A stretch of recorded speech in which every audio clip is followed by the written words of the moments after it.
died for us. But when he was on earth, I want to put light on certain incidents and certain happenings which is mentioned in the Bible, which will show you the heart of Jesus for each one of us, who Jesus is and how much he loves us. So very first incident I want to put light on is about a Samaritan woman.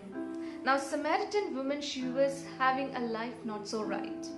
She was having 4 husbands before, and the man with whom she was living was not even her husband. So she used to keep this social distancing with everyone during that time.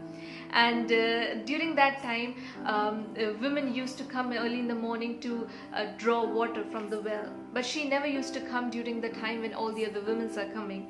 She used to come in the daytime, in the middle of the day. That time no one is there, so she used to come and draw water from the well, because she just wanted to keep herself away from all the society and people. So Jesus did a purposeful visit to her one day when she was drawing the water from that well, that during the middle of the day when no one is around, that time she was drawing the water and Jesus visited her. Jesus came, and he did not get Jesus being God, Jesus being the Son of God, he knew everything about her. He did not condemn her. He did not get angry at her. He did not point fingers on her. The moment she knew Jesus, who Jesus was, her life transformed. And ultimately she became an evangelist. She went out in the town and she was talking about Jesus. So this is Jesus, who never condemn you. No matter what you do, he will convict you, but he will never condemn you. He will transform you, but he will never get angry at you. He will not go away from you. He will never give up on you. That's our Jesus. Another incident is there was a man who had an infirmity for 38 years and he was completely bedridden. When Jesus came to him, he did not ask him, what did you do that you got this disease? What sin did you committed? You committed this sin, that's why it happened with you. You did that, that's why it happened to you. No. Jesus didn't do that. Jesus just asked him one question: do you want to be well? And he said yes. That very moment, that 38 years infirmity left him, and he took up his bed and walked. That is our Jesus, who will not question you before he heals you. No. He will just heal you. Jesus just asked him one question: do you want to be well? And he said yes. That very moment, that 38 years infirmity left him, and he took up his bed and walked. One day, he was preaching to a big crowd. There were many men and women and kids following him, and he was preaching. And Jesus is not someone who don't care about our needs. He cares if we are hungry. He cares if we need anything. And the Bible says that he had compassion on them. And there was no food around. So what Jesus did? Jesus did not sit and think, oh no, what shall I do? Okay, I will just send everyone, let them go to their homes and let them eat. No. Anyone who comes to Jesus will not leave from there empty-handed or with empty stomach. They will leave from there filled spiritually, filled physically. That's how our Jesus is. So with a small kid, there were 5 loaves and 2 fishes. That's all they had for 5,000 people. In the norm, can you even imagine providing that 5 loaves and 2 fishes to the 5,000 people? No, right? What Jesus did, he took those 5 loaves and 2 fishes, he gave thanks, and he just distributed it to the 5,000 people.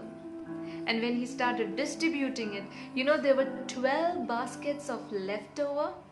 And this shows that Jesus is not a stingy Jesus. God is not a stingy God. He is a generous God. He will not only give you what you need. He will not only give you enough of what you need, but he will give you more than enough. More than enough. Just have that right opinion of God. He loves you and he is not stingy. He is a generous God. One day, an adulteress was caught in the very act of adultery. And all the people caught her and brought her to Jesus. In the law of Moses, anyone caught in adultery should be stoned to death. So everyone, all the whole crowd was all ready. She was in the middle of that, the whole group of people, and everyone was ready to stone that lady, that woman. And they just asked, she was caught in adultery. What do you say about it? And Jesus actually said, yes, you can stone her. The one who is of no sin can stone her. He did not condemn her. He did not get angry. He did not say, why did you do that? No, nothing. He is the defender of sinners. Jesus asked her one thing. Do you see anyone? Did anyone condemn you? The woman said, no. And Jesus says, neither do I condemn you. And this is our Jesus. He says, neither do I condemn you. Go and sin no more. So the forgiveness comes first, then comes the instructions. In any case, in any way, He will not let you go just because you sinned.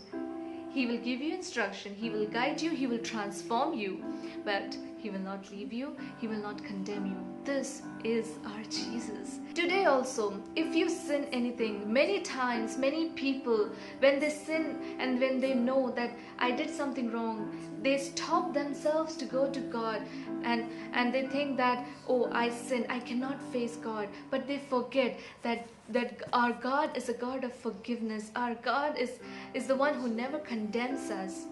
So the Jesus who did not condemn anyone before when He was in earth, He will never condemn you today also, and He can never condemn you ever, no matter what wrong you did. No matter what wrong you did.